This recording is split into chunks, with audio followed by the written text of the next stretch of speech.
So right now, we're in the middle of a procedure. The president, frustrated with this issue, has asked his Attorney General Pam Bondi to release what he calls the pertinent grand jury testimony from cases involving Epstein and his longtime associate Ghislaine Maxwell, who's in prison. That information, however, even if it's released, will only be about crimes committed by Epstein and Maxwell, and experts say it will almost certainly not mention the other wealthy and powerful individuals who may have gotten away with crimes that they were not charged with. You're a former prosecutor. What do you think is responsible to be released? Well, Jake, this has gotten to the point because of promises made by the president.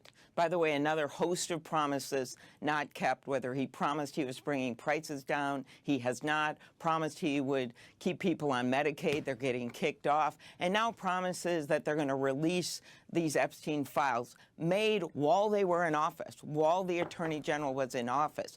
Promises made by the man who is now the FBI director.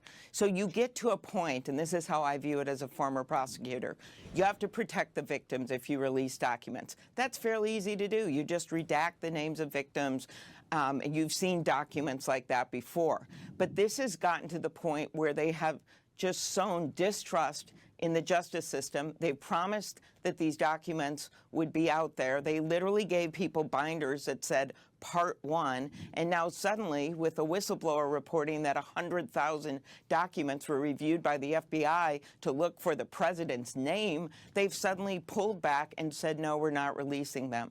So to me, as a former prosecutor, there are times when you release things for the good of the country. This is one of those times, and you don't go and say, oh, we just got to see if a judge will let us do part of the evidence, part of the files that are over here in this grand jury proceeding after dissing judges forever. Give me a break.